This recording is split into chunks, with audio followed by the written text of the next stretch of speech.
Audio, and he is in the green room waiting. I'm going to bring him in right now. Howdy. Howdy. We just again, howdy. Synchronized. How are you doing? I'm not bad, thank you very much. I'm all good. Right, I'm pretty sure we're live. I'm hoping we're live, and it's all good. I think we are. Okay, so without any further ado, tell us what you've been up to this week. Anything fun? Work. No, honestly, its studio is booming right now. Getting a lot of work in, some really decent clients as well. So yeah, I can't complain really. It's been going really good. That's awesome. Let me just check that we are live because I'm not sure I'm seeing messages or people coming in. Are you seeing anything? No, I've not seen anything just yet. Let's It see. says live in the top, so It does say live. All right. Well, hopefully we are. And just trying to check on my thing before I do anything there's else. Darren. Yes, Darren, what are you saying? Okay, Good? we are live. Good. Okay.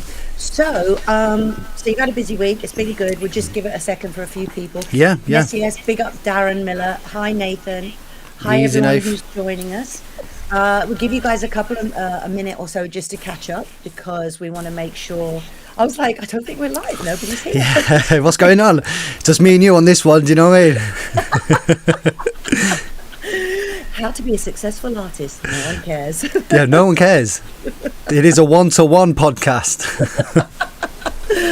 All right, for those of you who are just joining, thank you for joining us. This is Open the Door Part 2, Series 2, and we're here in the studio with the lovely Dapz from Compound Audio, who is sharing and dropping his knowledge bombs on us about mastering and all things mastering. But and I'm going to be saying this all through the podcast today. We're going to do something really special for you guys in the next 2 weeks. We've got 2 more Open the Door sessions to go. And I'll be dropping an email all through this podcast. And we want you to send us your tracks. And we will give you complete 180 feedback on your tracks in next week's session. Right, Dapz? Yeah, absolutely. So send your tracks in. Rap will share the link in a minute or throughout the show. And what we'll be doing is giving you full breakdown feedback. So tonal aspects, is the low end right, is the high end right, all the elements. Is the kick punching through, is the snare hitting through, and then obviously Rap with her amazing skills of producing music, being an amazing composer. She'll also give you feedback on the arrangements and just breakdowns and just anything interesting that might be helpful to add towards your tune. Yeah, I'm excited. So I will drop that email more towards the end of the show, but Okay. I'll put it in all through because people obviously might not stay for the whole 2 hours. But yeah, let's dive straight in, shall we? Okay, so I've got some questions that I wanted to kick off with. And the first thing, sorry, I'm reading off, I've got 3 monitors here, I'm like an octopus. So the first thing I want to ask Dapz is, what are the most common issues you get from people with mixdowns? Well, I mean, I would say the most common problem that I sort of do come across and that I see is pre-masters being sent with limiters or clippers left on the master bus when they export. So basically, for me to just break it down a little bit, like, what is a limiter? So the limiter is essentially a tool that changes the dynamic range, a bit like a compressor, but it is a compressor on steroids. It will take an incoming signal, it will measure the amplitude, and then it will adjust or attenuate the peaks once they sort of like hit the threshold of what you've set your limiter to. So, for an example, if you set your limiter to -5 dB, the highest level it can get to is -5 on the output. You won't go any further. That's its job, is to stop the loudest peaks coming through. So in hindsight, I think what's happening is a lot of people are either mixing into limiters or they're forgetting to take them off when exporting a pre-master. And the problem with that is there is no room to work with. All the dynamics have been cut, so there's no peaks or anything anymore. It's just completely lined off. Right. I wish there was a limiter for relationships. It would be really handy. I'm kidding. Okay. Yeah. So one of the things I would suggest to people to do when they're doing their mix, I always do this when I'm exporting stems, is take off your limiters and do all that. but then you export your stems into a new session to make sure everything is there. And I'm kind of anal about this. I export my stems one by one and just make sure they're all good. But that way you'll find out if you've made a mistake, because you'll be like, oh, chuck the limiter's on, and go back. So it's a good, fail safe to just export your stems into a new session to make sure everything's good, and send them to people like that. So a clipper, would you say that does? Yeah, a clipper is essentially the same thing as a limiter, apart from it shaves the peaks off. So again, setting the threshold quite low. Once the peaks hit that threshold, they don't get attenuated by being pushed down. It actually shaves them off, which in some aspects can be a good thing, like especially on drums. If you've got a drum bus, I would advise anybody to use a clipper on the drums, as in the drum bus, to shave all those peaks, like the loudest peaks and stuff.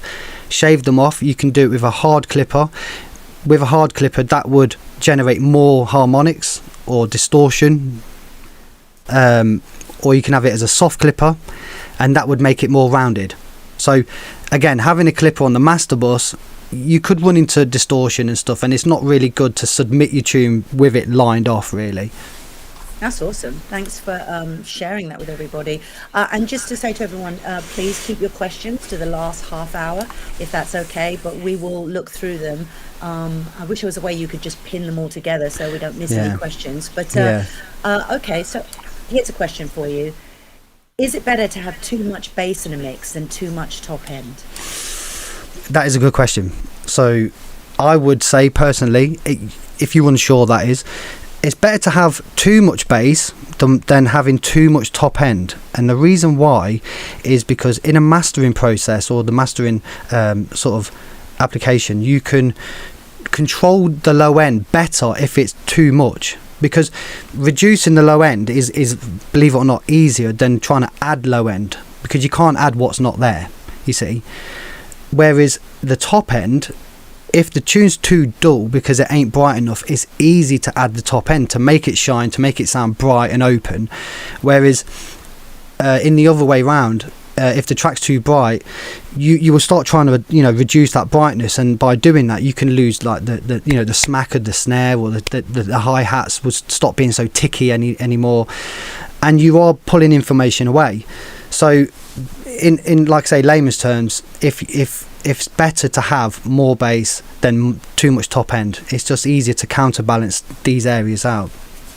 Now, I'm asking these questions because I get a lot of these emailed into me, so thanks for everybody who sent questions in. I wasn't expecting that, but there's tons of them. Another question I've got here is, when is stereo too much? As in the width, stereo width. Yeah, and I think it would be great if you could talk about the plugins as well, and the way the things that you use for that. So, when is stereo too much? I would say when everything in your mix has been widened and there's no give and take. So you need some elements in mono, like the kick and the snare, and then you just need some of the other elements to be wide in order to give you that ear candy. But if everything's wide, everything just becomes pulled apart, and then when you play the track in mono, it will fall apart. It won't sound very good, because you might encounter phase issues. So I mean, personally, I would try and mix the tune to the best of your ability in mono, and then start bringing them in as stereo. So if you use a mono utility, you can do it across the whole master bus, or you can do it on each channel, however you want to work. But in my situation, I would put it across all the channels, and then as I'm then adjusting the levels tonally, I would start bringing in, is that stereo? Oh wow, you notice how wide things are when you listen to a track in mono for like 5-10 minutes or something, and then you've got more control. So it's also good if you listen to like how a band is set up, or anytime you go to a stadium.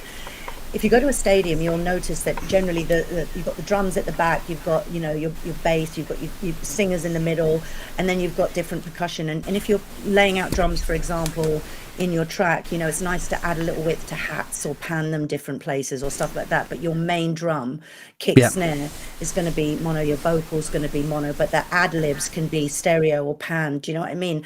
Basses let's talk about adding some what you know. And again, these are questions that probably those of you who really know your stuff don't. But for the beginners, let's talk a little bit Yeah. about side and mid. And what is mono compatibility as well. So it kind of is going back to what we just said. So mono compatibility means that when you do play your track in mono, all the elements should remain in focus.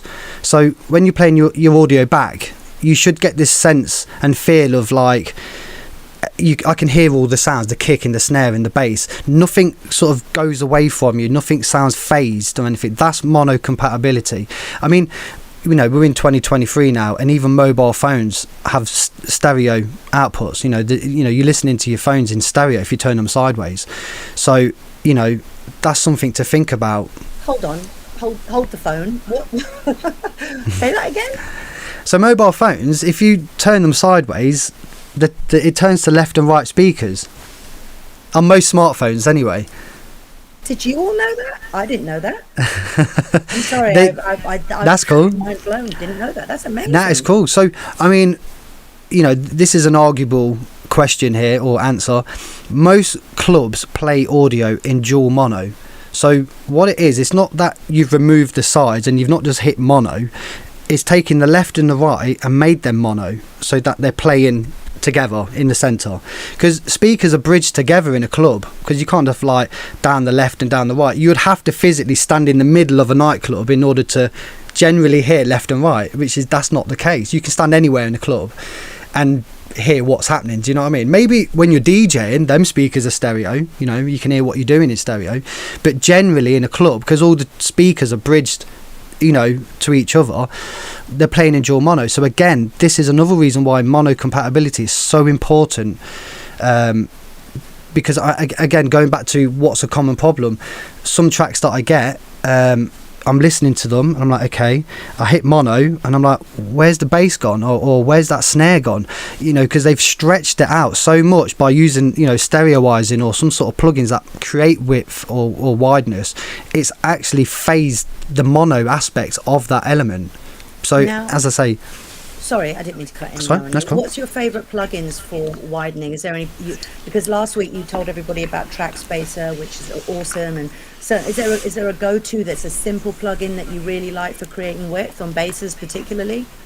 I mean, if width's an important thing, in your music production, it is a perception thing. Believe it or not, it is more of a perception. As long as you've got like your main backbone, which is the kick snare, maybe a break, is mono, that will always stay in the center and it'll always stay focused. Get your sub, obviously keep that in mono, but believe me or not, you do get artists stereoizing the sub because it feels good. Like if you do it on speakers or headphones, you're like, yeah, this sounds big, it sounds fat, but no, it's causing a problem. So right. Keep the backbone of the tune mono, so your main kick, your main snare, the sub, and then when you're moving up to say the bass, if you've made it in a synth, say like Serum, you've got some tools within that synth called Dimension or a Dimension Expander or something like that. That creates a really nice natural width to the bass, rather than you having to try and make stereo by doing a Hass effect. And a Hass effect is where you've took a mono signal and you've split it left and right, as in the plugin would do this for you, or back in the day, like the 90s or whatever, you would do this manually by panning one left, duplicating the channel, panning that right, and then adding milliseconds of delay between one and the other, and it would sound big and wide. But again, press mono after you've done that and it will just sound terrible. So plugins such as, like, you can use reverbs on a really fast like feedback. What I mean by fast is like, you have hardly any feedback, so you're creating a room. So if you've got like a snare or a vocal or something like that and you want to create stereo width, put it through a reverb and turn the feedback right down, turn like the spring verb of it, or whatever sort of reverb you're using, make it short so it's creating the room sound rather than throwing a tail of that reverb. That's a cool way of doing it. Panning elements, like panning something slightly to the left, panning like another hat slightly to the right. There's another little trick where if you've got like a tick hat, so it's going tick, tick, tick, tick, pan that one like 50 left and then adjust the pitch of the same hats, like duplicate the hat, adjust the pitch, pan that 50% right, and your ear would think they're two different hats, but they're not, you know. There's another good plugin called Dr. MS. I was just going to say, actually, I've heard of that one. I knew you were going to say that. I knew you were going to say that. There's a couple I should show that I use as well that are really simple, some dimension expanders, but there's some really great reverb units, convolution reverb units that do that as well with Melder, which are really great. But yeah, simple ways you can do that. Just a quick hello to everyone who's joined, and to let you know, if you're watching this, some of you are asking how you got pulled into this universe. You will watch. Basically, for the next 2 Open the Doors, I'll drop an email in a second, actually, and send us your tracks. And for the next Open the Door, we will review them and give you a 180 feedback on everything that we can do to help you get your tracks where you need to be, or just constructive feedback. Yep. We're all about being positive, so nobody's going to get anything negative. So No. Don't worry about that. I'll just help you with writing, arrangement, stuff like that. Dapz will help you with mixing and mastering. So I will drop that link in now, and I'll keep dropping it periodically through the stream. So that'll be for the next Open the Door. We are only going to send that to people who are signed up on the Open the Door page, and I'll drop that link in as well. Okay, so Dapz, how many stems are too many stems? How many stems are too many stems? Too many stems. Do you get mixes where people send you? I know I do, and I don't do that anymore. But you know, does that affect the mix when you have too many stems?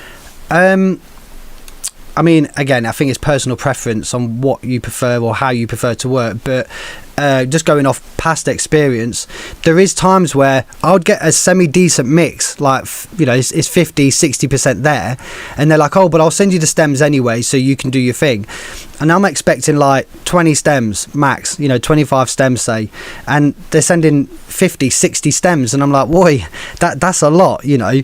It's a lot in terms of the tune can change a lot, because I've got so much free range with the track, not trying to make it worse or what, but you're always going to try and make something sound better than what it is. But with that amount of stems, you can kind of not get lost, but you can try and you could get lost into sort of, I don't know, changing it too much to what the original track sounded like, if you know what I mean. So if you're at a point where you need to send stems to your mix engineer, mastering engineer, whatever, I would personally send them a bounce of the track first, so they can listen to it, and then probably either advise you on how to change the mix yourself. You know, might just be minor little touches. But if you feel the need to send the stems, effects channels, if you've got 10 channels of effects of bleeps and sounds, just send them as one channel. You know, because effects is effects, really. You're just going to high pass them and, you know, probably spread them out a little bit. So you could save 10 stems into one there. Same with snares. If you've got 3 layers making one snare, just send it as one stem. Do you see what I'm saying? I learned that lesson the hard way. It's a very expensive lesson to learn. All right, so yeah, consolidate all your stems whenever possible, and we talked a little bit about that last time. I know a good question that I think a lot of people want to know. Can you explain what noise floor represents? What is the noise floor?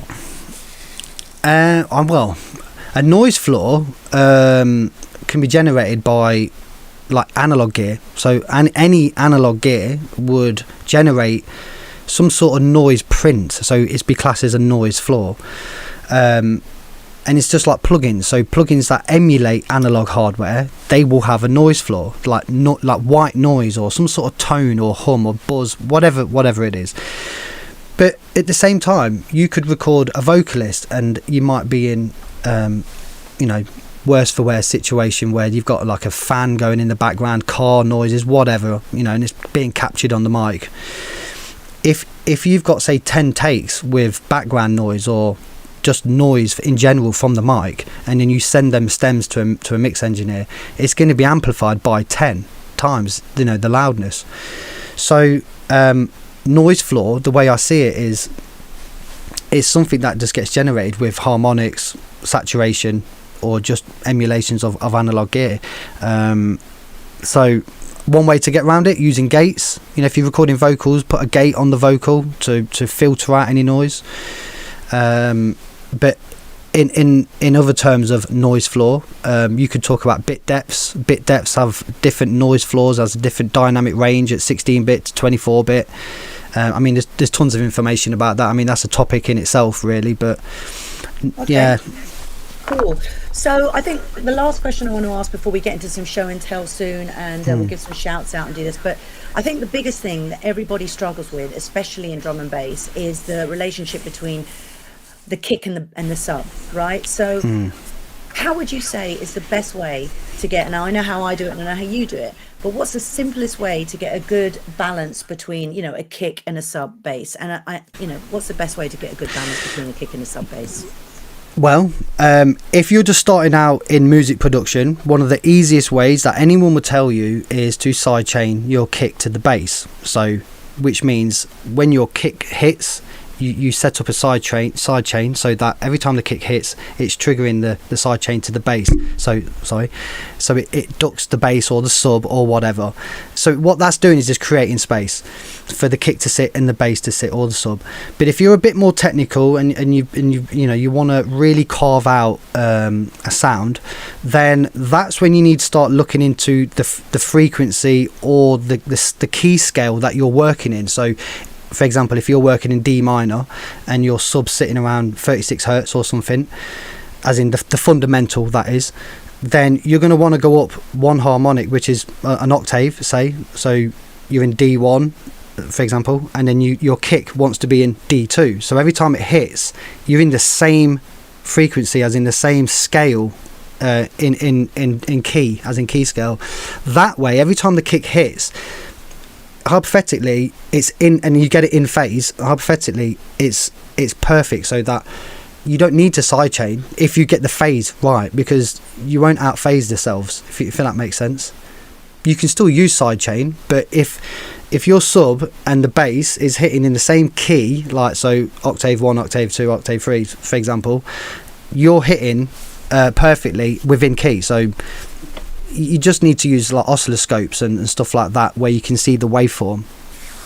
Awesome. Thank you for sharing that with us. Right, we've had a lot of talk. I think it's time to do some show and tell. I'm going to let you go out of the room whilst you sort your well, you just let me know when you're ready to to show us what you're working on. I'm curious to see what he's doing, but let's give a couple of shout outs whilst you are doing that.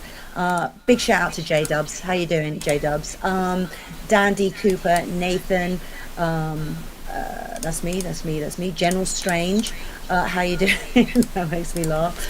Big shout out to Darren, Hillier, Nathan again, Alistair, Gavin, Tripe, Calculus, and Small Potato. I like that one. Small Potato. Small Potato.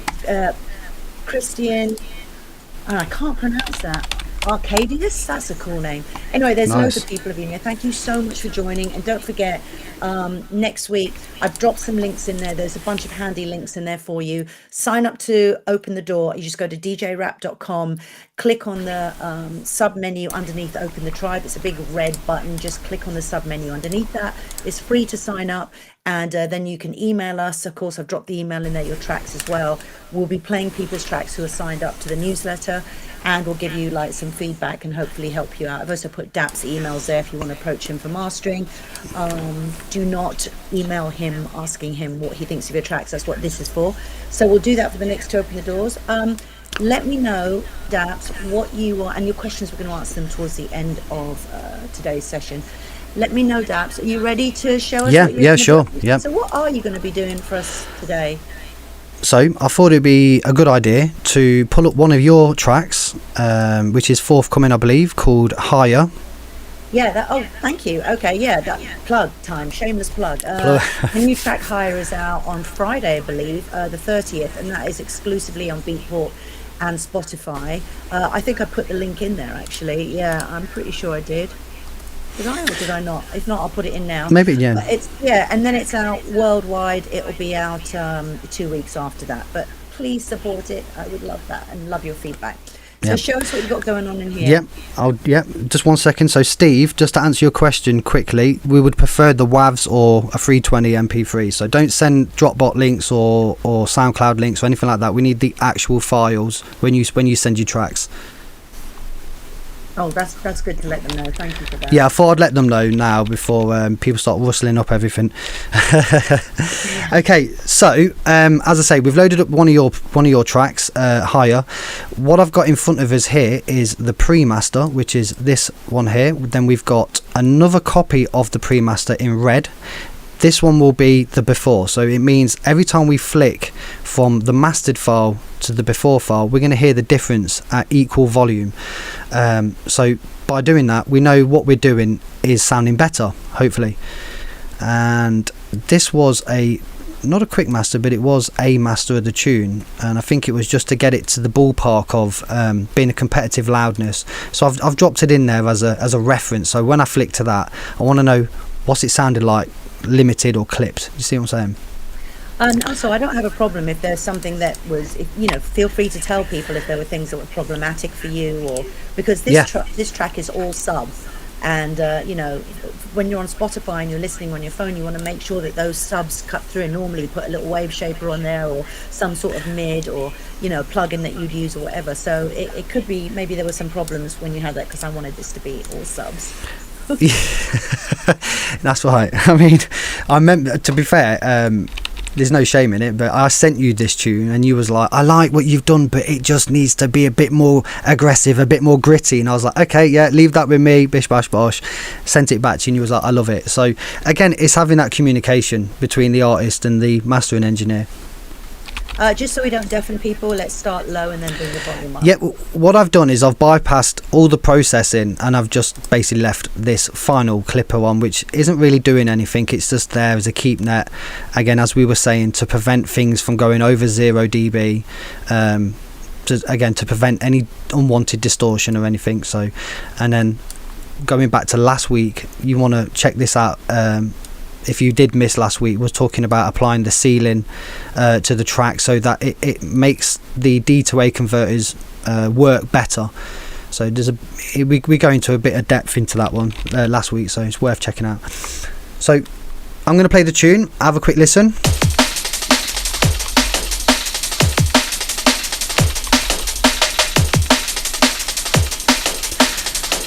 And then what we can do is start applying the processes as I went along.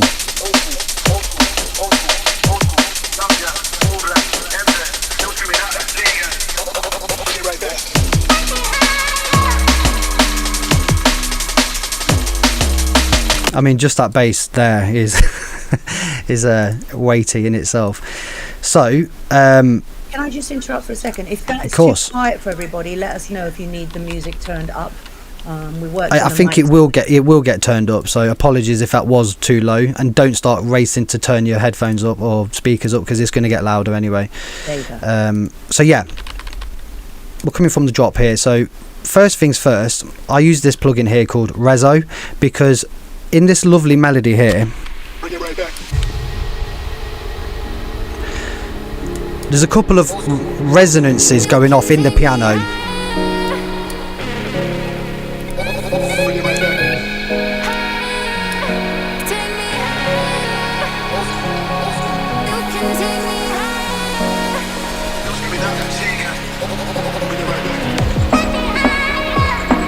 So, we're listening now, like what we're picking up on, and like I say, I noticed in that vocal, it's not that it was scratchy, but there was a couple of little whistles and resonances, and a resonance is something which is like a whistle, so to speak. So the lower the frequency, the more of an ooh or an ah is going to turn into.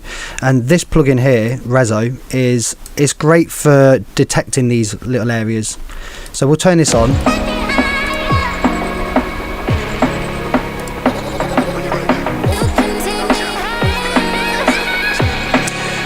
So these are the attenuations here.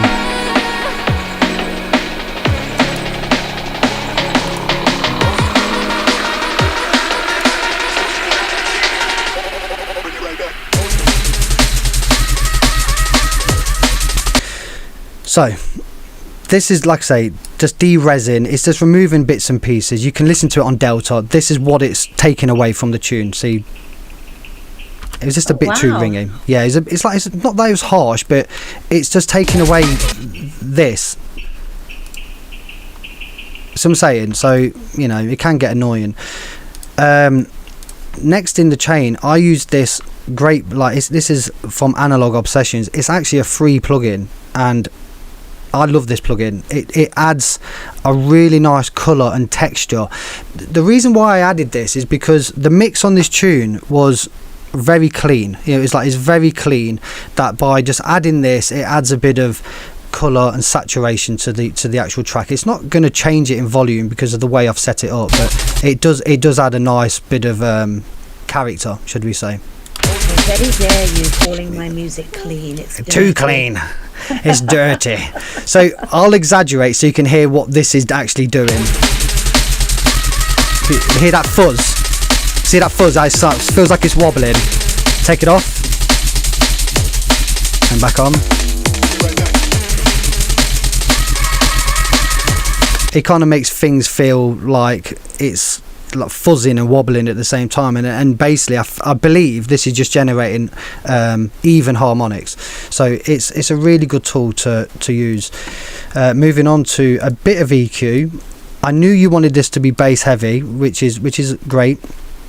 So as you can see, I've got like a shelf here, and it's only 2 dBs. It looks a lot, but it's not. It's only 2 dBs, and just a little bit of dynamic work here to tame some of this high mids. So you can see some of this high mids here on span. It just starts kind of raising up a little bit, so I wanted to sort of tame that, bring the bottom end up, make it feel more warm rather than sort of like bright and clean, if that makes sense.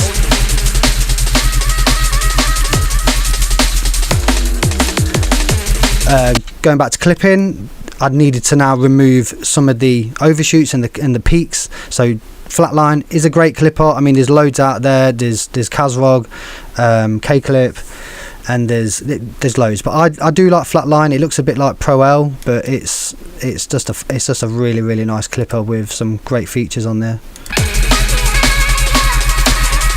Again, it looks like it's clipping a lot, but it's not actually. It's because it's so zoomed in. I've set it to like -3 clip only. Going back to what we were talking about, setting the limiter or the clipper to -5, it ain't going to go any further than that. So that is just shaving off the peaks. Now this is where the juice comes into it. This is one of the limiters, and I don't always use this limiter. I'll sometimes use Ozone, or I'll sometimes use Pro L or Stealth by T-Rax. I tend to use like different limiters to see how the track's behaving, and I just felt personally that this was working better on this particular tune. So this is where it's going to get louder. Before you do that, I would just use it just because it's called newfangled audio. Newfangled audio. I know, they're absolutely brilliant. You can get this as a standalone plugin, or you can get it as a bundle. The difference between this and other sort of limiters and stuff is that you've got a clipper built into it. I'm not actually using the clipper in this at the moment. That's just bypassed.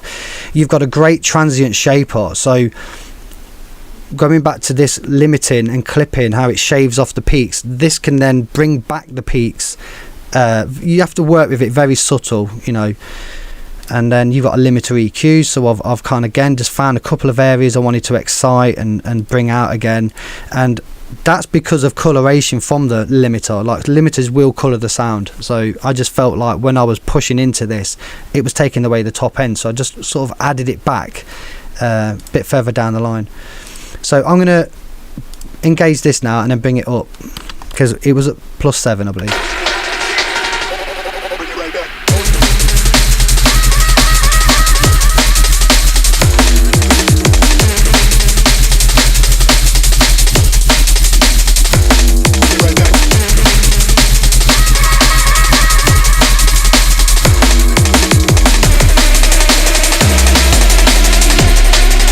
I mean, it's sounding pretty healthy, even at a high value of -5 lufts. I mean, it's super loud for jungle music per se. So we can flick to the pre-master now, which is the red one, and it'll stay at equal volume. So hopefully it sounds better than what it was. So after, before, and that's what it was before. And straight away to my ears, I can hear that, that what Rezo was removing. Could you if I'll just do play it again, the AB? Could you just Yeah, do I that will. again and just let it play a little bit longer each one? Yeah, I will do. Yeah, I will do. Yeah. So this is at equal volume. It's not changing in any way. It's on auto gain. Look, there's auto gain. So I'll play it now, and I'll just keep flicking A and B.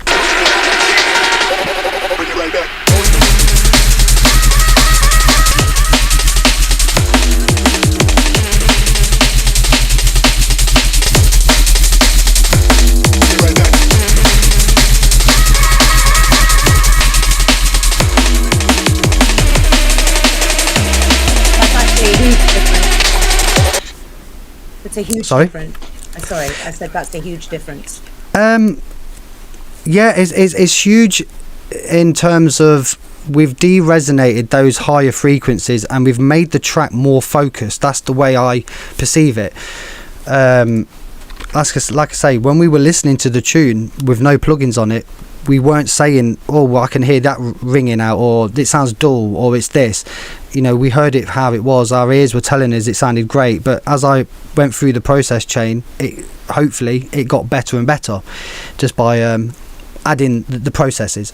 So we can listen to the tune in multiple different ways as well. So in case you're asking, the DAW that I'm using is Reaper, and Reaper's so customizable that I've actually created my own toolbar at the top here. So I've got an after, a before, a reference, and then I can audition the track in stereo, mid, side, flip the left and right, left or right. That doesn't, if I was to leave this on there by mistake and export the tune, it doesn't matter. These are like these are basically creating an effect but not going through the signal chain, if that makes sense. So as I say, I would listen to the tune in mono, put it back to stereo, and hopefully, like, it didn't change too much other than you get this sense of it feels wider. Like, you can hear these, you know, aspects happening in the left and right. Playing it inside so we can hear the side information. So basically that's what's happening in the sides only. Left or right, and then back to stereo.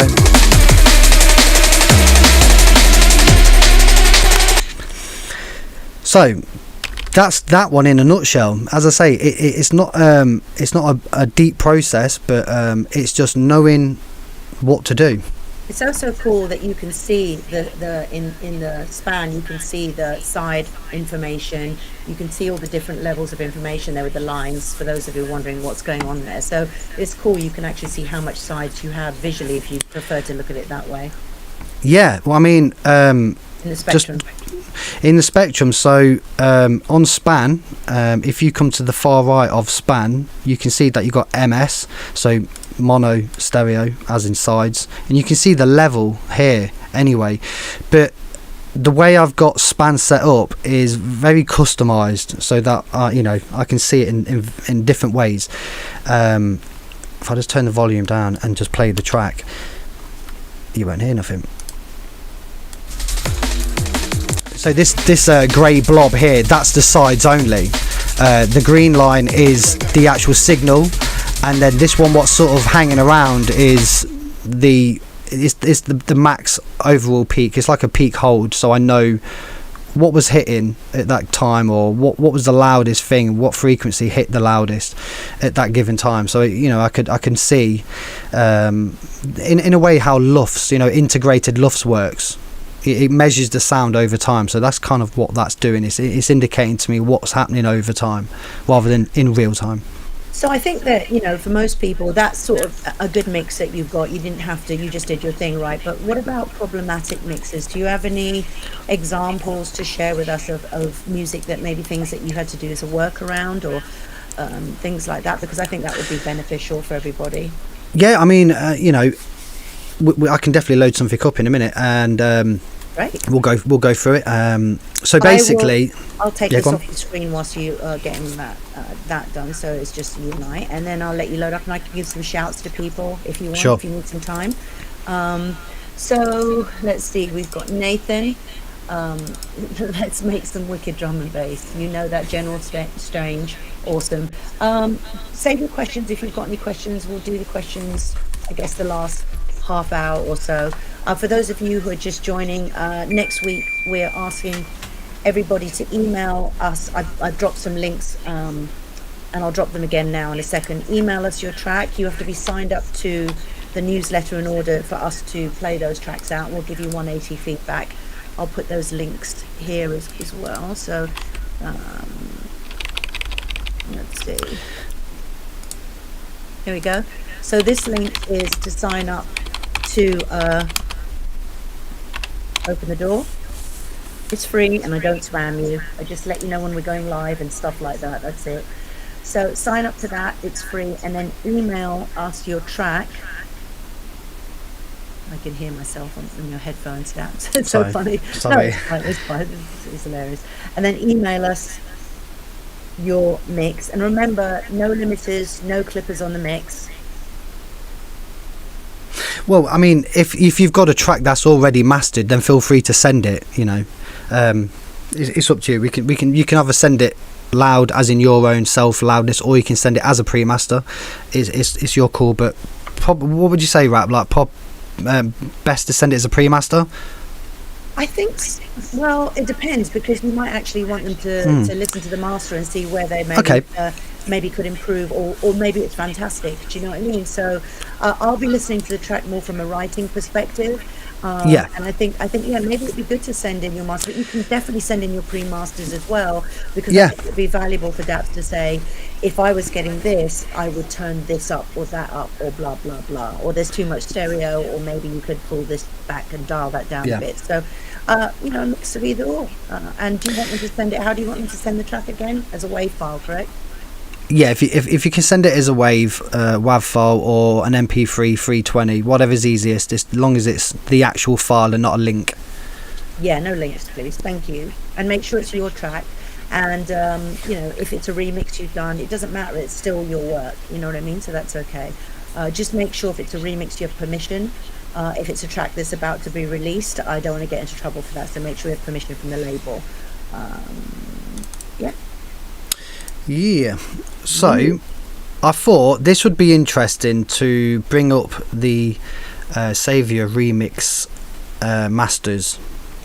So there's 10 tracks here, and all of them have got different processing to sort of get them in the ballpark of where they need to be. For those of you who are unfamiliar, we did a competition for new producers a little while ago, and we had over 600 submissions. It was incredible. Wow. And I picked 10 winners because I couldn't pick one. And I think Dapz is one of the winning producers that we had in here, and congratulations to all 10. And they're now playing at my event, and we've got an ongoing relationship with remixers, hopefully, and I'm looking forward to listening to their demos, and if something sparks, I'll put them out. So, this was a really tricky one, because I had to send all 10 to Dapz, and he came back with feedback, and we had to work a little bit with him to master them. Yeah, so just glancing over, and I believe Dapz is actually in the chat, so we'll look at your tune, because I can see there's something going on here. So on Dapz remix here, I've had to attenuate the intro and the middle breakdown and the outro. I've had to attenuate it by 1.5 dB, only because it just, once it went through the mastering stage or the mastering process, this was a bit overpowering to when the drop actually happened. So we can just... What do you mean by attenuate? What did you do? Oh, turned it down, sorry. Like, I've just adjusted the volume. I've turned it down. So I'm turning the volume down. I wasn't sure if you turned it up or if it was down, so I just wanted to check. So I've attenuated it down. I've turned the volume down. So basically, you can do this a number of ways. I could just simply use a volume automation line and just bring it down like that, or I could just simply just cut into the wave and then just turn it down manually. Actually, that's an old mastering. That's an old trick. When I did Learning Curve, and one of the things we always do in mix downs is you make the intro quieter, by like maybe a dB and a half, Yeah. depends on the track, right? And then when the drop happens, it really punches in. That's an old Yeah. mastering trick that we were taught many years ago. I don't know if No, that it's still absolutely. happens now, but I actually still do that sometimes. No, it happens all the time, but in different ways as well. So let's take a pop tuning for example. There's some people that actually cut like the verses and the hooks into separate channels, and they would have like a different saturation on the hook. So when it does come into the hook, it feels different. You know what I mean? So it gives you that separation between verses and hooks and stuff. So there is little techniques and tricks that you can do, but in my opinion, that's more processing, as in that should be done in the mix down. So when it gets presented to the mastering engineer, he's just doing the final check, he's just doing the final QC. But as we spoke again last week, mastering, the process of mastering changes. It changes and evolves over time. So who knows what it's going to be in another 10 years. So we'll play the track, and it doesn't look like much went on into this tune, so I'm guessing, because it's been a while since we mastered these, so it'd be good to just, you know, hear these with a fresh ear, to be fair. So you okay for me to play them, yeah? Go for it. I'll get the limiter straight on rather than messing around with trying to get them loud.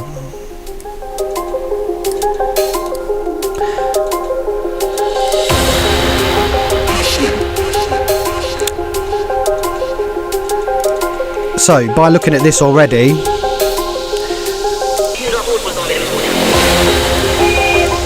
so that's a classic example of what we're talking about in width here. So when that, you know, that big crescendo happened and it went into those brass stabs, the stereo image nearly took over, if not it did take over the mono. So I've used this imager here. It's not stereoizing nothing, it's just a multi-band. I don't even need this one, I can just remove that. So I'm minus 100 from 100 hertz and below. And the reason why I've probably done that is because there's too much stereo information happening in the lows. You know what was talking about earlier about basses being too wide, and it could make things out of focus. So it's always good to have a mono focus from about 100 hertz and below, especially in dance music anyway. You know, drum and bass, or you know, anything bass driven, it's always good to have a mono focus from 100 hertz and below.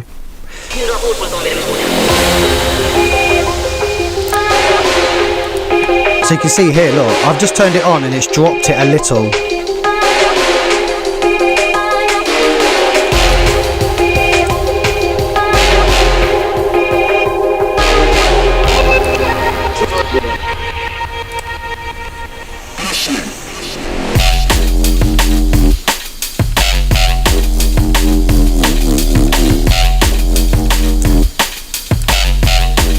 So yeah, just looking at this EQ now, I can imagine that there was quite a lot of sub happening in this tune. So I typically use a low shelf to attenuate or lower the low end or high end. But in this case, there must have been a lot of low frequency rumble, so I've actually created a high pass, and the high pass is cutting up to 23 hertz. Again, there might be people screaming at their monitors now going, what, 23 hertz, that's really high. But believe it or not, most clubs don't even play audio below 10 hertz in a club.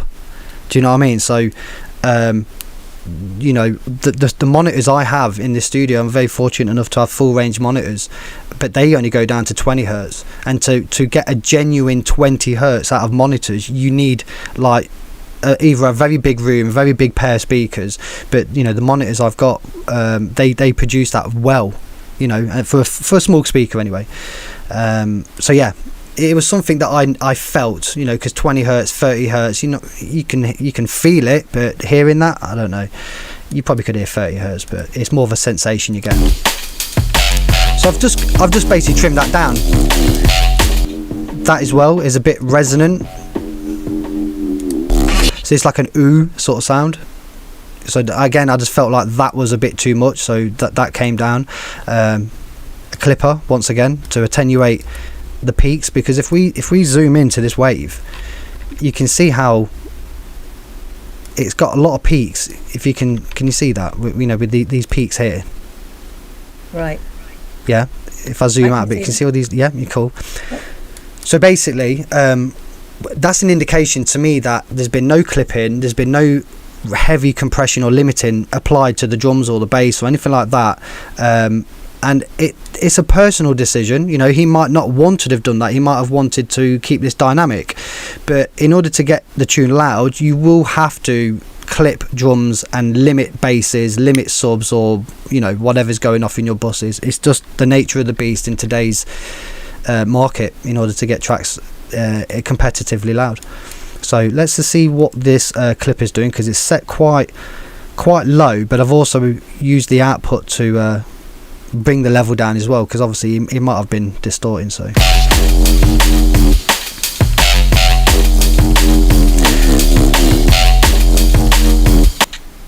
yeah, can you hear that sort of crackling? Yeah. So basically that's what it's attenuating, that's what it's removing. Those peaks are being sheared off from the drums. So yeah, again, I mean, it might not sound like a lot, but when you're on a huge sound system, yeah, big difference. And you don't do this stuff, I mean, it just hurt your ears. Yeah, no, you're absolutely right. So, but well done though. It's an absolute belt of a remix. I mean, it wouldn't have got picked up by yourself if you know, it weren't good enough. And you got so much love for when I sent that out, but the promos, people were going nuts from it. So well done there, J-Dub.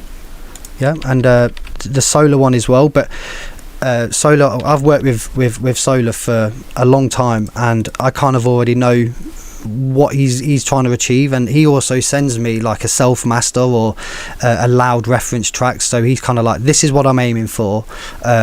If we can kind of match that or get that in the ballpark but make it better, then happy days.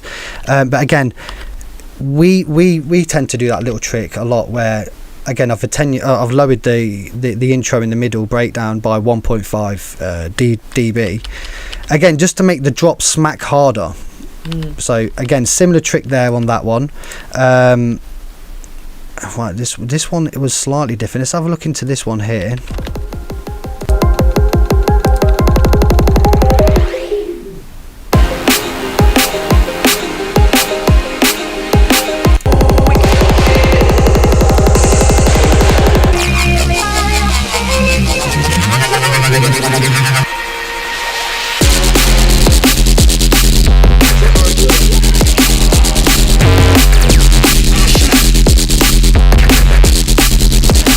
Okay, so basically on this one here, I kind of remember this one. The snare was very bright. So I was going to say that snare smacking a bit too hot. It's very hot. It's very bright. So that's why I've pulled up the Vice de-esser. The Vice de-esser, as it states, is a digital mastering de-esser.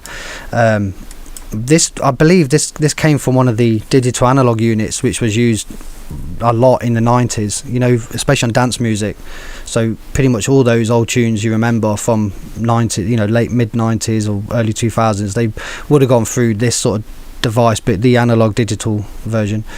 I'm just going to say real quick that the amount of work it takes for, and you guys who are producers in the room will know, look how many plugins we have to learn. Look at each one of these has to be learned. It's time spent. And, you know, I just want to say big up to all you producers, because I feel your pain.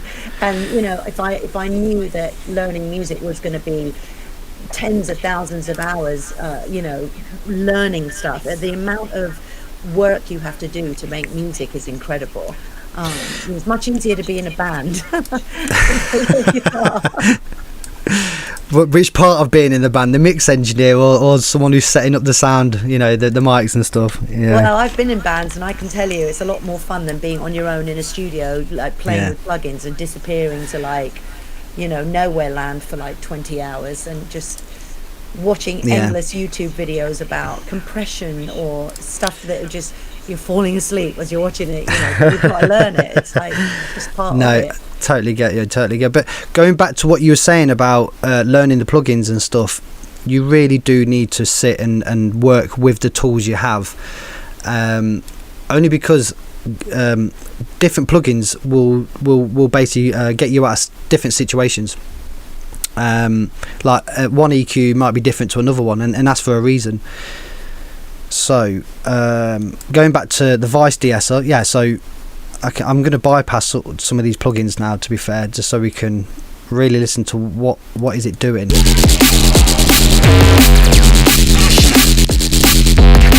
I mean, yeah, it's pushing. You can really see that it's pushing out here. So what I don't want to do is put all the weight, all the load onto this de-esser to tame the snare. I'm going to want it to do a little bit, which is transparent, and then by the looks of it, I've then gone with something like this again to further, you know, reduce that sort of high-end energy of this track. So we'll put this in now. We'll engage it.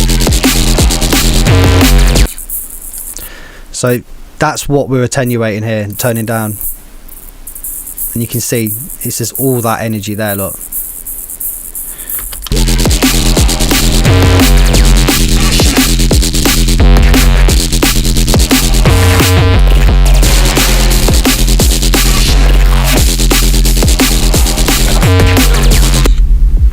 So a lot of energy in the low end here, but for me to do something as big as this, like it's a 2.3 boost, but then there's quite a lot of attenuation on the low end, so that'll indicate that there's parts of the tune which are very boomy or bassy, and then there's other parts where there's not enough bass. So I've done a boost of say 2.3 dBs, and then when it hits like the heavier or louder parts where there's more bass, it's gonna push it down, you know, so that it doesn't exaggerate the low end by this 2.3 dB. Also, there's some overlapping with bass I can hear there, which is problematic anytime you get that, because you can't do anything about that. It's earth in the stems, you know, so you'd have to cut it out maybe. Yeah, it's funny you should mention that as well, because there's one other meter that I use, which is this this noisier one. It's a weird one to get your head around if you're not used to using spectrograms and stuff like that, but I will try and point out, like what you just said, the kick, it's not carving out the bass. So we'll just press play, see if we can see it. So this red energy here there was a gap in the bass line. So you see how like the sub, this bit here stopped, the kick came in, and then a bit more bass, the kick came in, but then it's a solid there. Look, this here, there's no like separation between the kick and the bass here. You see what I'm saying? The only separation is when there is no bass in the tune, like he's took that bit out. These lines that go across the screen here is the snare, so it's a good snare. You can see that it's very thick. There's the fundamental there, that red blob, and then that's the remaining of the frequency, and it's cutting through quite nicely. But if you work with these type of meters every day, you start to then understand visually what's happening in the mix. So it's kind of like I look at it as like the Matrix. Neo's there with you.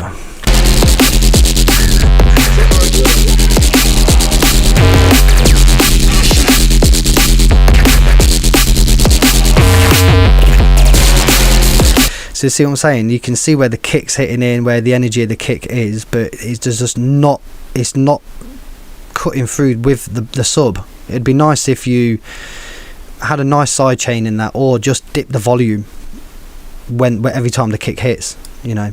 Question: so if you get a mix and someone hasn't side chained it, do you do that as a mix engineer, or do you? Yeah, you'll add it yourself, yeah. Yeah, definitely. I mean, if I feel it needs it. I mean, for mastering, you'll add it. Well, if I'm doing a stem master, and a stem master can be anything from like 2 or 3 stems to 5 or 6 stems, and what I would ask for if they want a stem master is definitely send me the kick, definitely send me the snare, send me the sub and the bass, or if the sub and the bass is together, send me them as the separate parts. The rest of it can be like all your synths, all your hi-hats, all your percussion, bang that all is one, because I need the backbone, as we spoke earlier. As long as I've got the backbone of the track, the kick, the snare, the bass, the sub, then the rest of it is ear candy, if you know what I mean. The rest of it just falls around the tune itself. So there is one tune I remember we really liked it, which is the Phase 1 remix. This was great. Yeah, this was absolutely brilliant. So we'll have a quick nose into this one, if you're cool with that. Yeah. So again, a little bit of imaging going on. Some cuts on the lows and the highs, so just basically, shave it off. There's some clipping, there's the limiting with a touch of transient shaping. There's only 20%, that's what I'm saying. You've got to use it very, very, very gentle. And yeah, the rest of it is, as I say, a keep net. It's not doing anything, it's just there to prevent things from going over zero. And that is my final ceiling. Right.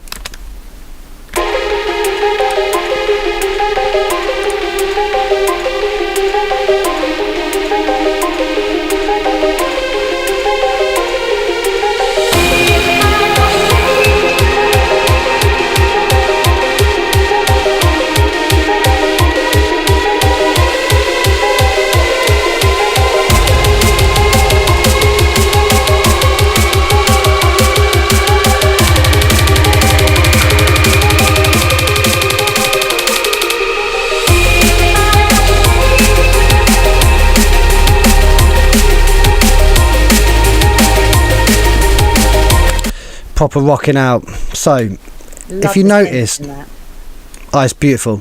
If you noticed, the tune didn't sound stressed. Well, to me it didn't sound stressed, or like it didn't feel like it was struggling, but yet we're hitting levels of -4 lufs. That in itself is due to the mix. The mix down allowed us to get this to -4 without trying to push for loudness. So what I mean is, some people really want their tunes loud, so you push it and you push it and you push it, and it starts breaking up. You're getting all the artifacts and you're going, oh, what's going on? And you look down and you're only at -6, and you're like, oh my god, I need to go more, but how?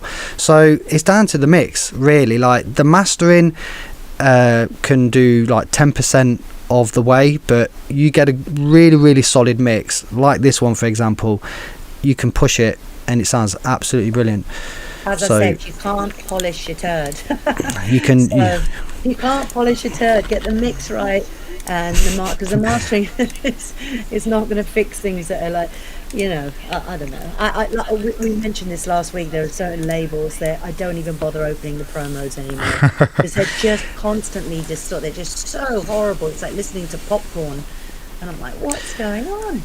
Yeah, I think also as well is not sort of naming or anything like that, because again, we're in this together. It's drum and bass and each to their own, but there's a particular sound that's evolving due to, not, I wouldn't say a lack of knowledge, but just basically not taking consideration into what's happening.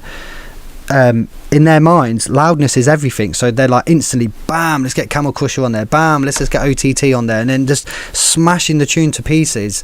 And to the listener, they might not really hear the distortion or the audio breakups, but I can guarantee if you was to bring it down to a pre-mastered level, it would sound nothing like how it sounds pushed. And what I mean by that is, by pushing it to the levels they are, is adding a tone and a sound itself. And I believe this sound is starting to catch on because it's easy to do. You just put Camel Crusher on it and there you go, you've achieved it. You see what I'm saying? I send you my pre-masters like that. Well, right, well, you've been using Camel Crusher again. Sorry, not my pre-masters. This is my self-master. I've got the pre-master, and then I'll send you like what I think in my mind my master should sound like, and I can just imagine you in the studio just shaking your head going, no. Yeah. But at least it gets it nice and loud. I'll use those, limiters and stuff like that just to get it loud so I can test it when I'm DJing. I said last week to everyone, one of the most important parts of the process for me is when I finish writing a track in my DAWs, exporting it to my thumb drive, and then DJing it amongst my favorite tracks that I know are really good, and seeing if it stands up. And obviously you've got to do a self-master for it to stand up in volume, so as a test. It's okay to do that just as a test, just to see if the vibe is there. Yeah, but Mark EG, welcome in, bro. And if you are the Mark EG, then big ups. You've obviously enjoying the show with some of the bits, but if you want to just quickly flick through some of his comments, rap, like, he's on it, you know what I mean?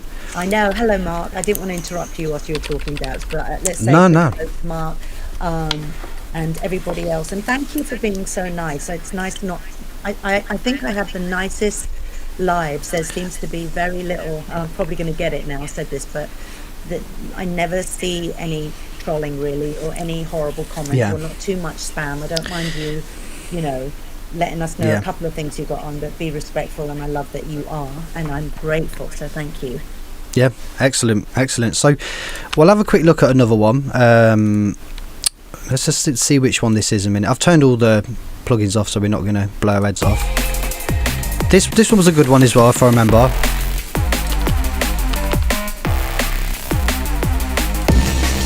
Okay.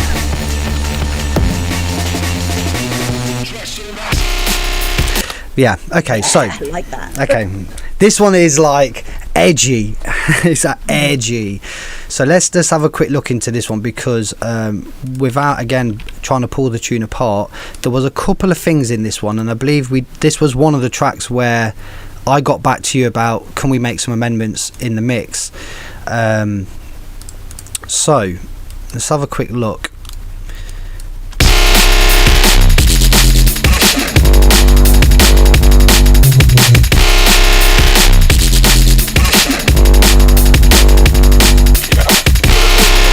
I mean, that is just absolutely smashing.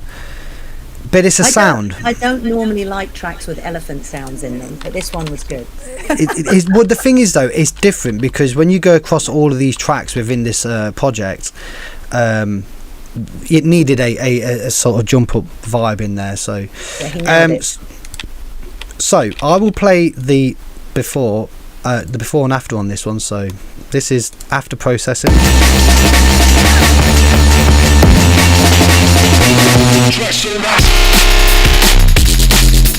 And then after.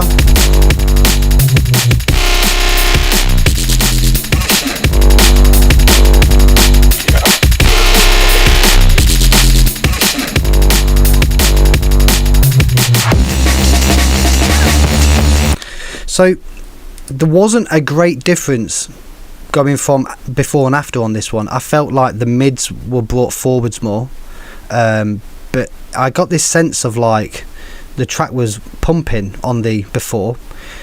So I think there was somewhere down the line, the transient shaper in this is what's helped. I mean, I'm at 20% on a, so just going into this transient shaper here, I'm saying I want emphasize by 20%, and I want to engage all bands by 100%. So if I go to 50%, it's going to treat them all at 50%. So although this might not get triggered, it'll get triggered a little bit, because I'm telling it to be, well, include other bits. You see what I'm saying? But I want this to engage every single band to transient shape it, and I think that's what's helped remove that over compressed sound, and it's pushing the kick forwards, it's pushing the snare forwards and the hats to make them a bit more sharper. So yeah, I'll play it again, the before and after, so you can see if you can detect the transient difference.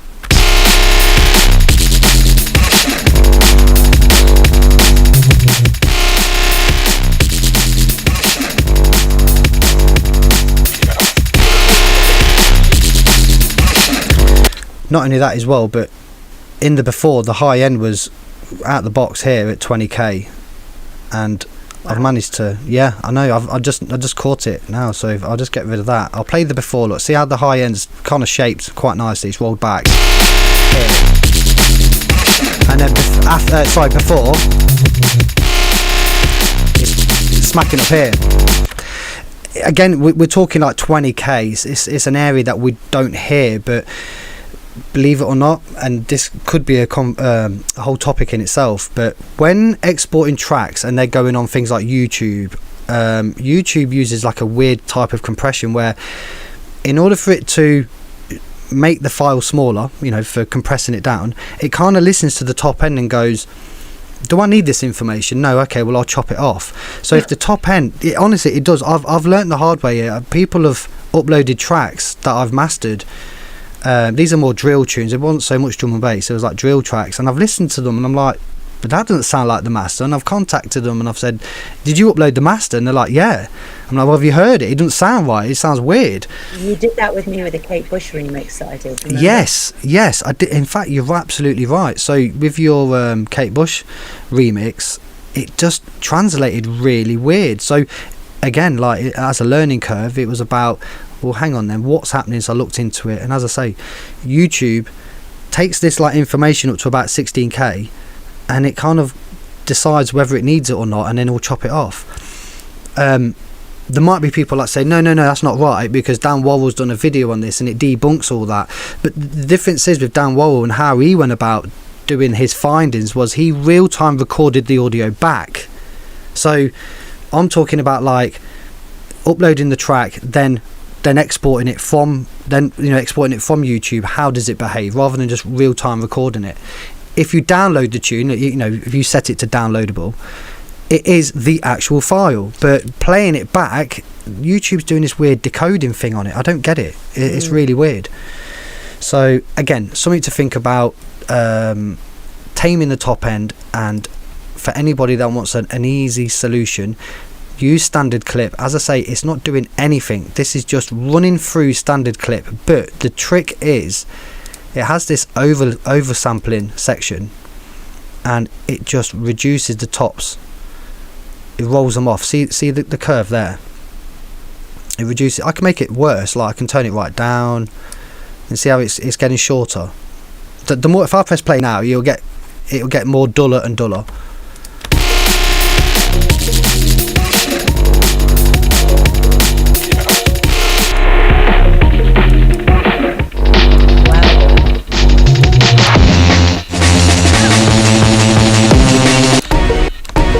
So, it's about finding that fine line, and I just bang it at 80. I can see where it's hitting the Nyquist theory, which is there, the red line. We touched base on this last week regarding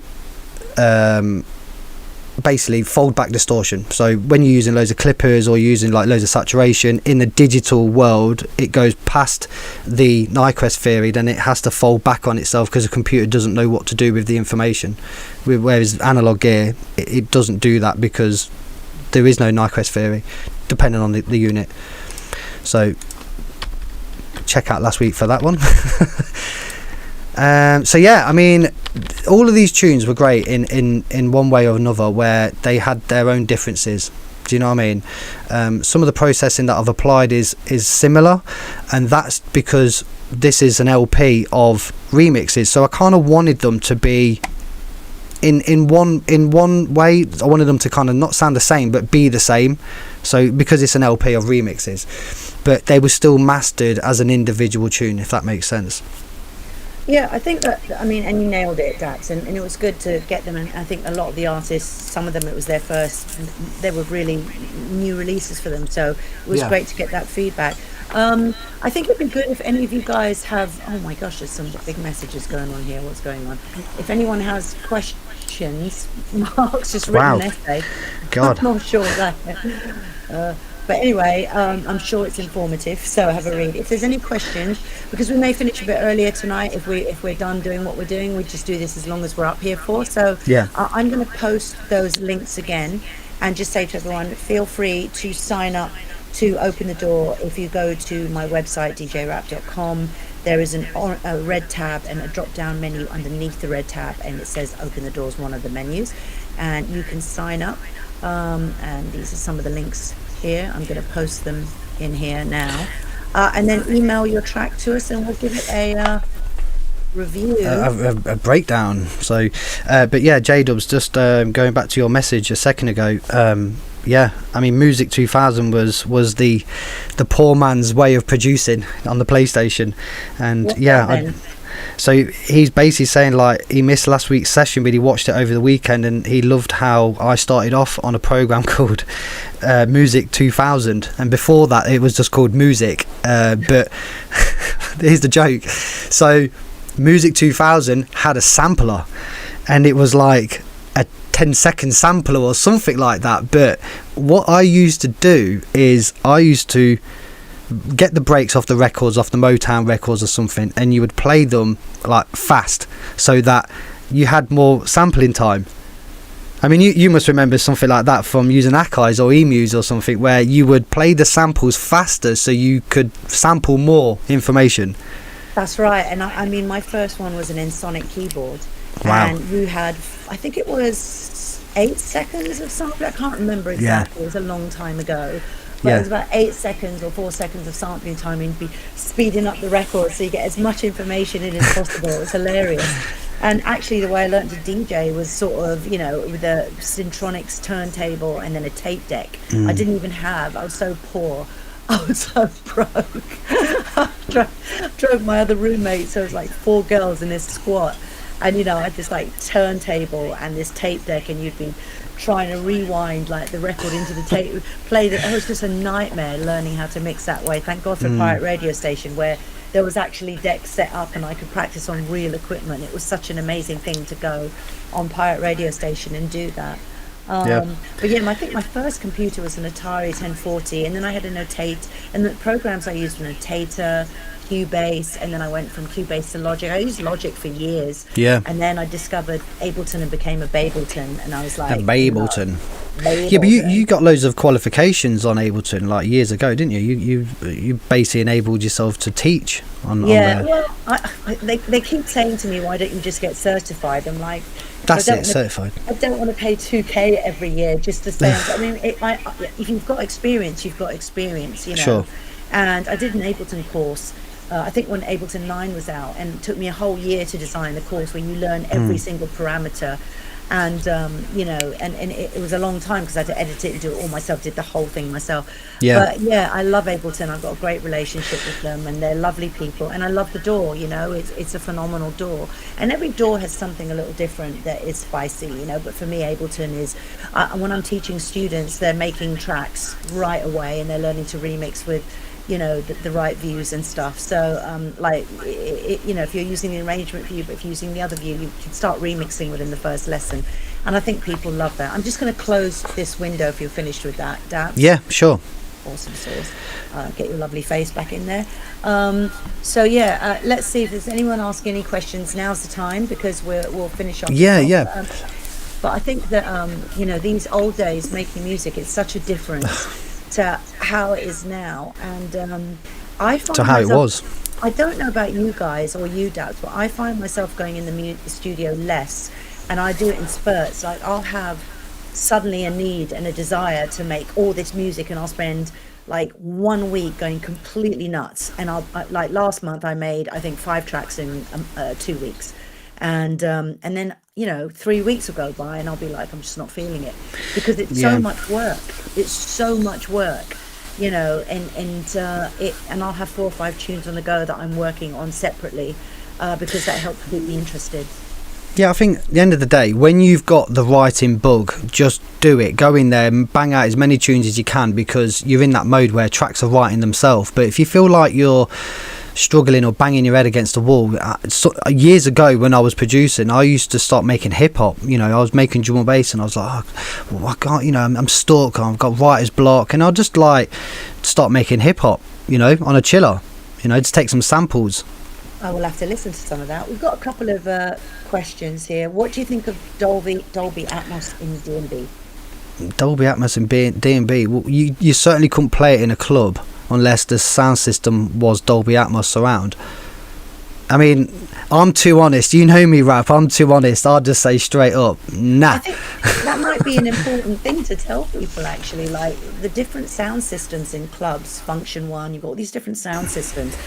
So it's really important to know stuff like that. It's a great question. Thanks for asking. It is. No, it is a great question. But the thing is, when you're looking at games or when you're watching a film, this is where all that stuff belongs. I mean, you some people, like, is as much as I'm a geek with audio and whatever, there's some people that have like dedicated cinema rooms, and they've got like speakers over the head, around the side, and that's when the Dolby Atmos comes into play. Because I remember first hearing about this years ago with something to do with your headphones. I can't remember the actual term, but it's like you put your headphones on, and when you move around the room or you move somewhere, the sound changes with it.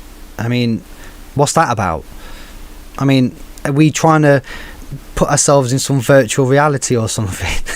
You see what I'm saying? Like, do we now need to log into Twitch and pretend that we're in a nightclub and have these headphones on so that we can pretend we're in the nightclub, go in the bathroom? Does the bass just like go, we go back out the door, and then, you know what I mean? I don't know. Weird one. I think the thing is, you've got to listen to music that you make on multiple platforms and generally get a balance. Like when I make it a track, I'm definitely listening to it on a computer, then a phone, then my big speakers. Then, you know, I try to do that, because if it sounds pretty okay on everything and balanced, whereas if it sounds really different on one to the other, that sort of, you know, and obviously these puppies, the Focal Clears, I always get the name wrong of these things. Are they sponsored? They are Focal Clears. No, we're waiting for this reply from them. Come on, Focal, what's going on? Come on, Focal. We've got a question here that I think is an amazing question.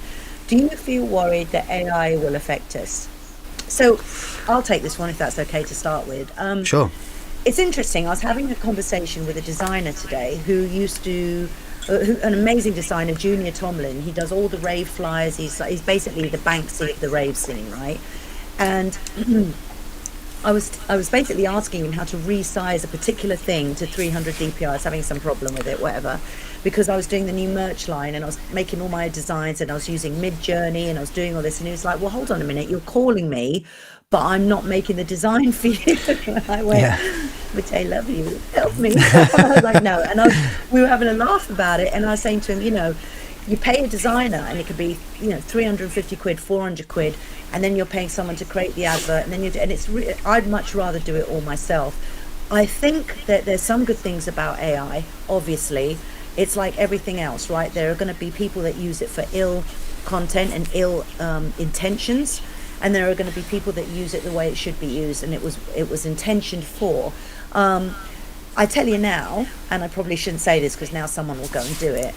If someone used my voice and then made a track with it and put it out, and it was a huge track without approaching me first, I think they've missed a huge opportunity. Because if you came to me first and sent me a private SoundCloud link and said, I've done this, what do you think? And I thought, wow, that's actually really good, I could release that and we could blow up the right way, and it's done in a respectful way, you know, and you know, I might be okay with it, but I think it's such an invasion of privacy to just rape someone vocally and then put their track out there without their permission. I just absolutely think that is complete and utter.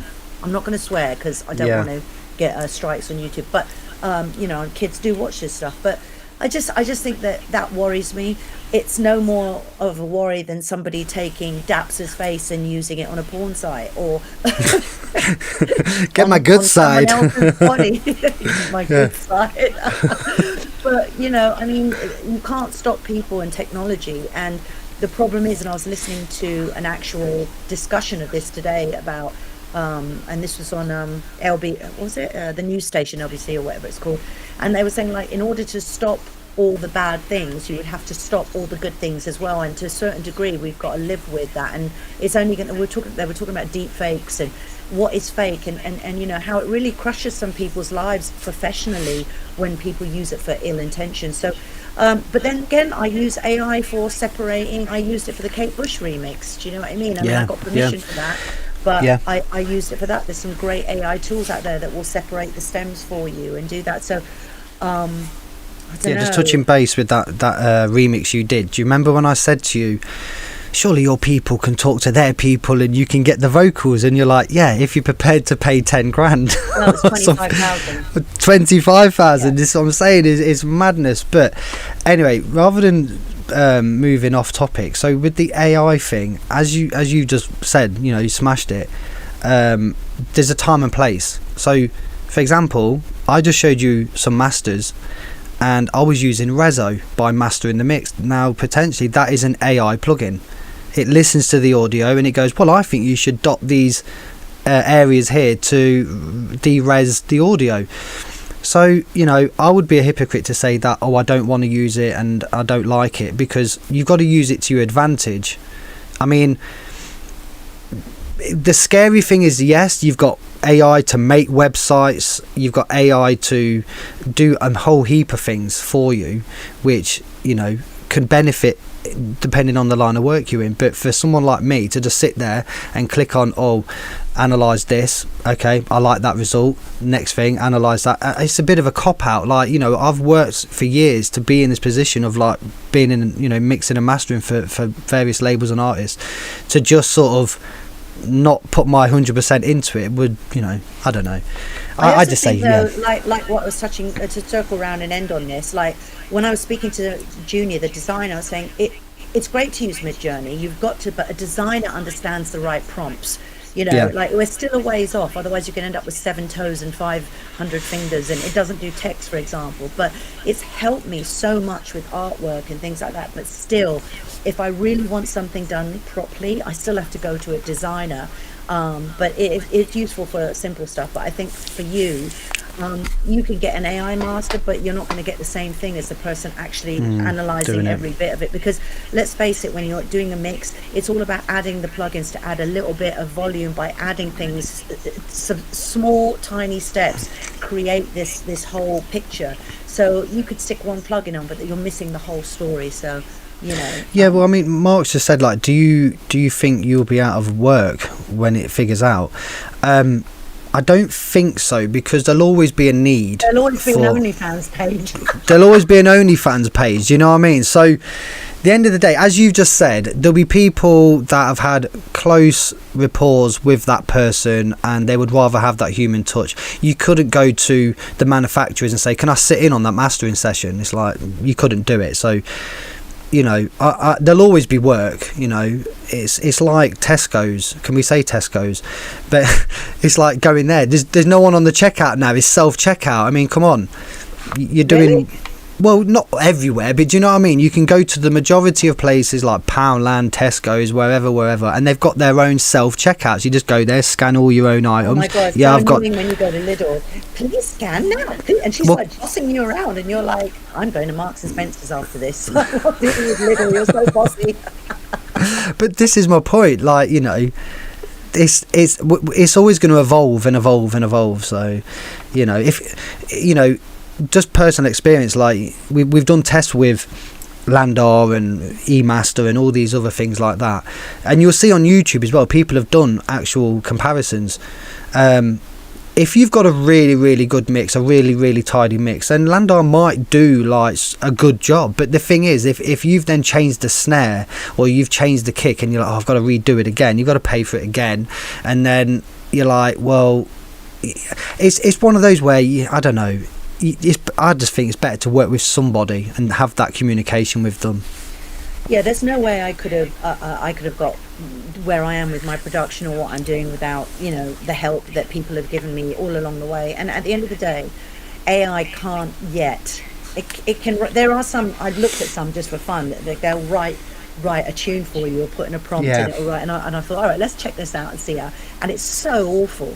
But that doesn't mean it won't get better. I mean, you know, maybe in a year's time it'll be a completely different story. But look, at the end of the day, the talent doesn't go away. Yeah. You know, that's the important thing to remember. The talent doesn't go away. For all of you who are worried, what I would do is I would learn AI really well, because you can always teach it. And if I was a designer, I would say, you know, give me a concept and I'll make it even better with AI. So I don't think it will put people out of work completely. I think at the end of the day, I think embracing technology is always the way to go, because better to be ahead of the curve and be on the offensive than be on the defensive. Well, this is it. That's it. I mean, Barry as well, like he's saying that he's a web coder, and you know, if he did take over, he'll be out of a job. So, you know, we're all in this to some sort of degree. But one of the scary things is that online we're being pushed, use this plugin, use that plugin, use this sample pack, go to this website. So how is that any different? If everybody's being told, go to Splice, go to here, use FabFilter, use that, and everyone's using the same things, isn't that the same as using an AI program to do what you do? So that's down to skill then. That's down to like your personal knowledge, your personal background of how you produce music and put music together. Because you could have 3 people and give them all the same sounds and say, make a beat, make a tune out of this. And I guarantee it'll be similar, but different. Do you know what I mean? So it was interesting when I did the remixes competition, because so many people, and here's the thing, like, I couldn't believe there were like 2 girl entries from women only. So no complaining about how you don't get a fair shot. You have to be in the game to have a chance to win it. But the thing is that so many people remixed my track, and it was just the same thing. They didn't put their own interpretation of it, and I see this on Beatport all the time. When when you start looking at it's like, okay, time to hunt for some records because I've got a radio show and cool, and I'm doing this stuff, and I'm really like, my God, is everyone just trying to copy Blade Runner or Serum or Voltage, or just make the same tune? Oh, where's the originality? Because in all the tracks that I've listened to from 1986 when I started, BC, right, every track was different. Every track was different, and now it's like everyone's just making the same, and the people that stand out, the Voltages, the Serums, the Blade Runners, the really great artists, the Moseys, they're doing their own thing. You know, there's only one DJ rap, one of you're unique, so let's everybody else is taken. Just be yourself, because that's why I picked the remixes that I picked, because they kept the flavor of the remix, but they had their own interpretation of it, and they put their own stamp of individuality on it. And I was looking for that spiciness. I was like, that makes there's something there. No, definitely. But I'm just going through some of the comments now. Yeah, BT, so computers, that's exactly what exactly that. So I mean, Steve, you're on the right path there. We all use vinyl, then CDs, then CDJs. But to be honest with you, when I was out DJing and stuff, when it moved from, you must remember, so you had 2 turntables, then you had like 1 CDJ, like 400, just sat there, not turned on, because everyone was like, what the hell's that?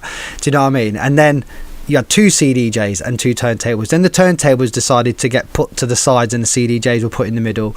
And then you had 1 turntable. Then there was no turntables. Then laptops. I remember going to clubs playing, and then the next DJ's coming on, and they're like, oh, excuse me, I just need to plug my laptop in. And you're like, what's this? Do you know what I mean? Like, I'm trying to DJ and you're like all in the back of the mix and everything. Yeah, so that's just such a. I'm like that with my GoPro, so I'm just plugging in. But that's what I'm saying. We had to ride that wave and then go, well, what's the next transition? Okay, let's just turn it with a USB key now. I never went the laptop route. I didn't, because at that time I liked to have a drink, and I was like, there's no way I can drink a Jack Daniels and Coke and figure out how to do all that. And I still love my thumb drives. I'm into it. Barry's got an interesting question. He's saying, my current tune project sounds like it's from '95. Worried about the reception. Do you mean like how people will react to the track? Because one of the things, I've actually been through this, Barry. When I was at the zenith of my career, and then I went to America because I signed a deal with Sony, and I was doing drum and bass there and all this other stuff. And then in 2011, I sort of retired. I'd had enough. I was burnt out. It wasn't a retirement. It was a forced retirement, because I was absolutely burnt out, and I took a lot of time off. And then 2019, I started sneakily coming back here and having a bit of a rave and enjoying it for just what it was. And then I fell back in love and I started producing again. And I realized I had to learn everything from scratch. It was completely and utterly different.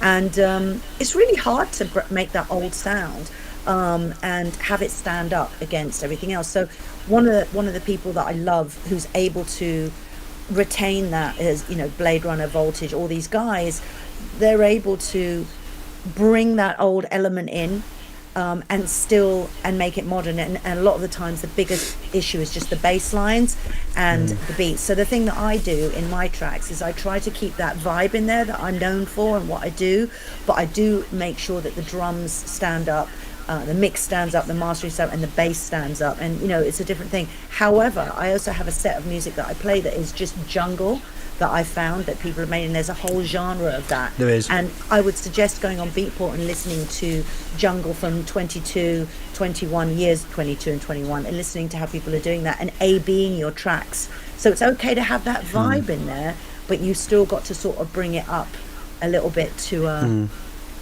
But Barry, honestly, mate, there is a big audience for that original '95 sound. because Massive.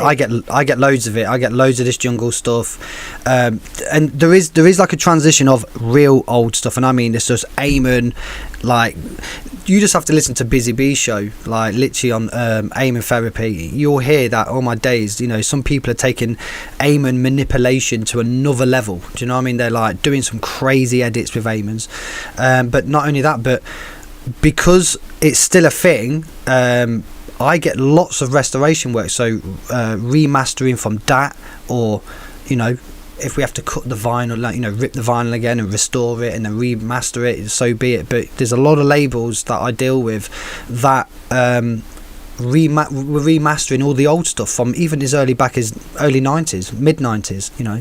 So there's a big audience, and as Rap says, go on Beatport, go to the genre jungle and have a look at some of the labels, just hit them up, send them your tunes. You know, there's a market there for that.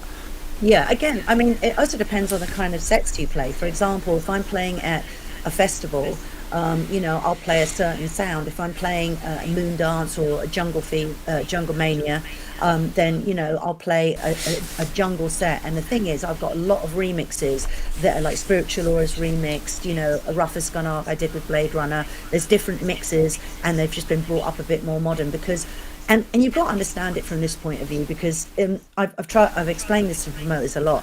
As artists, you get sick of playing the same tunes over and over again. There's only so many times you can play, and if you're, you know, I want to please the crowd. I want them to hear the tracks that they want to hear, but we also have to stay interested ourselves as well. So, you know, those modern remixes are great because, you know, especially when Moondance brought out that EP, which was awesome. You know, got all these fresh. And it reintroduces it to the new generation, you know, of what that era was like, because but there is a definitely huge audience for that, and so don't worry about it as long as your tune's got the vibe, the mix is good, and you're playing it and it's standing up with other tracks. So I think you're going to be fine. Yeah, definitely. And Barry, you're also saying, like, you know, you're only 2 releases in. I think the thing is, right, you just got to make music and enjoy it.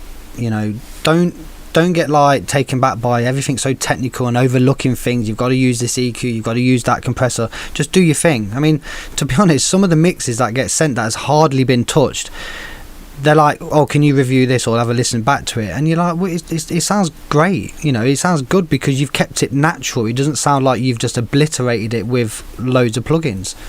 Don't forget, when you make a track and you put a fashionable sound in it, it dates the track immediately. Yeah. So if you're like, oh, Jump Up's a big thing, and then you put an elephant track in there, right? I mean, you know, that sound's come and gone. Do you know what I mean? So I think always go for timeless sounds and stuff that sounds good, and you're never going to get sick of a sub bass, you know. And with Serum, it's so cool the things you can do to a sub bass just to make them sound different and cut through.